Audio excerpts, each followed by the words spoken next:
because I don't matter. Have you guys ever had someone cancel a meeting or something when you're there on time, and then they're late, and then they cancel it when they're late and they're not even there? I have not had that happen. Oh, I was doing a podcast for somebody, and we got down there. We were at his house, not the guy's house, but the guest's house. And like 15 minutes after, he was already texting around the corner. He's like, "Oh, I can't do it today." And I was like, "Oh, that sounds like a bad date." Oh, it was. I've never had a date do that. I've never. Like, that was. I've never had that either. I try not to have meetings unless they're absolutely necessary. Also, something I've learned recently: the busier you are and the more valuable your time is. No, I don't have time to grab a fucking coffee and catch up. I had somebody the other day, they're like, "When do we go? Are you busy Friday?" I'm like, that is prime real estate for fuckery. I don't have, that's my, I'm going to do my set and then go out with someone I love or care about. Not you. Not for dinner with a general meeting. You out of your mind to ask for a Friday or Saturday night? Are we married? No. Coffee even in the middle. There's actually no time to have a meeting. Coffee in the middle of the day. It's like, so I have to stop everything I'm doing to go force a coffee to hear your like cartoon idea. I'm just saying. I don't have a schedule, Liza. Neither do you. No. Neither does Lee. There's two types of people. There's people that have a schedule. There's people that don't have a schedule. If I wanted a fucking schedule, I would get a fucking day job. Yeah. So I don't have a schedule. My schedule is 7/24. Yeah. And I don't know when the fuck I'm working. Well, yeah. And I don't know if I could do a fucking lunch. I don't know if I could do a coffee. I don't know. It changes too. Look, the whole day today, I'm supposed to take headshots or something tomorrow. And I thought my daughter was sick tomorrow, so I would have to be around the house.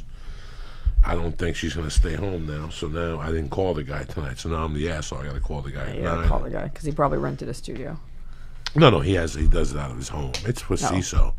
It's I can't, you know. Yeah, no, I could shoot it after I shoot. There's no rush. Yeah, there's no. Your head's rush. Not changing. Well, they're in a rush, but they're always in a rush.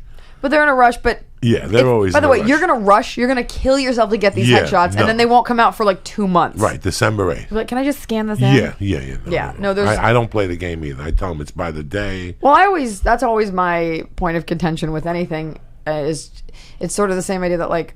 I was like, I'm batting 1,000. I'm the one working hard. So when someone else, like, it's always like, you've got to do this, you've got to do this. So I rush and I make 4 shows, or I make that flight, or I get together the set. And then they're like, okay, we're just going to mull it over. I'm like, oh, I'm really glad I snapped my back in half so you guys can just chill out and take a dump. Feels great.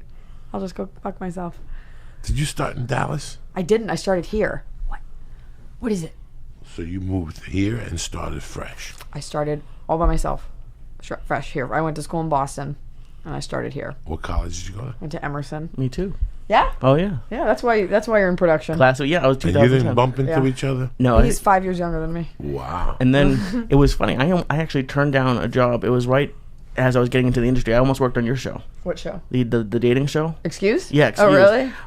That show was crazy. Like I worked in post forever, and well, not 3 years, but your show was crazy. Because they shot like every day for like 3 months. They shot like 100 episodes. We shot 230 episodes, one a day. We shot for 2 seasons. It was a gauntlet. Like, I am equipped for any hosting job because I shot that many episodes. Like, there's no one that has more aired hours on TV hosting unless you've been on like a show for like 5 years. 230. In 2 years. In like 1 year or something. So one show a day. Yeah. Any days off? We'd shoot for a couple months each summer. We did it for 2 years. We had 2 seasons. 230 episodes total. One a day. So 115 episodes at one shot. 1 hour episode. Never called in sick. No day off. You get your weekends off, but all day, every day. From about June to October. And how long did you have to be there? All day.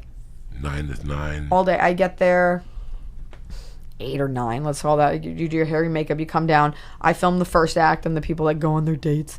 I go to lunch. I come back. We'd shoot the middle part where someone got eliminated or excused. Excuse me, branding.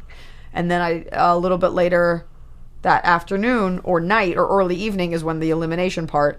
And I would like literally bolt off set and jump in my car to make it to the Comedy Store by 9:45 or 9, depending on when it was. And they never gave me an inch of wiggle room. I'd be like, I am running from a TV show that I'm on. And they'd be like, well, if you're going to miss your spot. And I'm just like, can someone give me a fucking break? And I would bolt out of there every night to try to make it wherever the spots were. But, yeah, that was the That's a shame. I can't like that.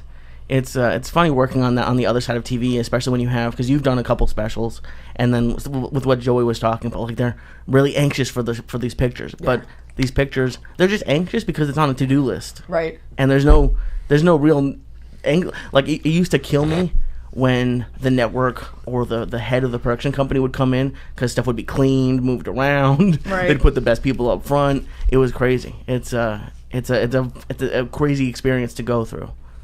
Just seeing how, like, who they really care about. Yeah. Well, I hate the whole hurry up and... Hurry up and wait. I've been here for too long, and I know how it works, so I know the things that you sit there and go, where's the logic in this? Well, there is none, but I don't think most people that make art are logical people. And those who can't create good art go into production. And that's why it's so scattered. I mean, there's so many things going on, but any set you go on, you have one line. Like, we're going to need you all day. You're like, okay, but do you? Okay, I already did the line. I need to stay.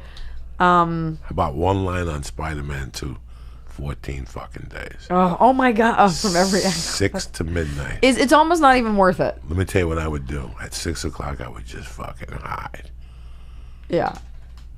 And Doesn't seem very productive. And I would see the production assistants, and I go, what's going on? They're like, they haven't said nothing. I go, if they don't say nothing, don't say nothing. I would just be prepared. I'd bring TVs. Oh, you got to be prepared. Computers and see DVDs. You sit in your trailer. I had a long distance phone. No, they put me in the back of Sony in the apartments. I feel like you told me They this. got apartments back there. Yeah. That are tremendous. Couches that pull out.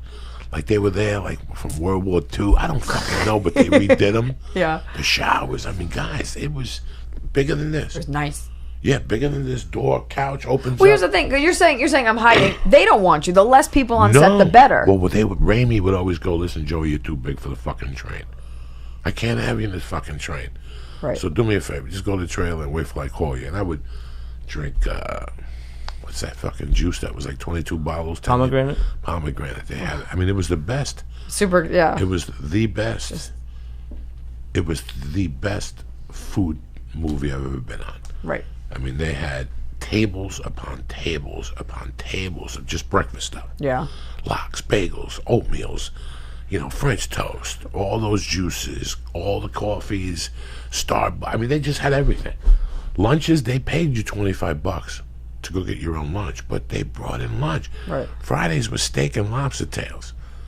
So this was my option then. I could sit in my fucking apartment in Hollywood and come up with creepy ideas, or I could sit down there and make scale plus Eat a overtime. lobster.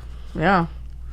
Well, yeah, you go. You do the work. You show up. Yeah, I showed up. But it's still like, okay. I showed up on time. I go up to the directors and go, what do you think? Today's the day. Not today, Joey. We'll call you when we need you. Then they would call me just to introduce me to someone. What was the line? Can I hear the line? Surely you're. If you want to get to him, you got to go through me. That's it? That's it. That's what someone wrote? That's what someone stole from someone else? Like $40,000 for that fucking line. And that was... That's great. With no residuals. That's great. Can you believe that shit? You don't deserve residuals. No. I fired the manager that told me, don't do that movie. That's for one day scale. I wouldn't do it. Hey, And Harvey Firestein was your manager. No. It was some chick that thought she was badass.